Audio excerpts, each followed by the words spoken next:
Swak na get up na swak din sa budget. Yan po ang hatid ng Alagang Kapatid Bazaar sa TV5 Launchpad Building. Tampok rito ang mga pre-loved items ng ilan nating News 5 anchors. Mula sa sapatos, stylish na damit at bags to match. Mahihirapan kang pumili sa dami ng choices. May new OOTD ka na, abay nakatulong ka pa dahil ang makakalap na kita rito nakalaan po sa benepisyaryo ng Eco Nanay Project. Sila ang mga nanay na nabiyuda sa Oplan Tokhang at bumangon sa tulong ng pananahi ng mga basahan.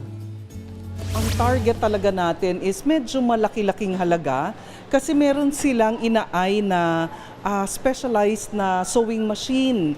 Kasi gusto din mag-upskill ng ating mga eco-nanay para yung mga produkto nila, yung mga tinatahi nila ay hindi lamang mga basahan. Punta lamang po kayo dito tomorrow. It's from 10 a.m. to 5 p.m.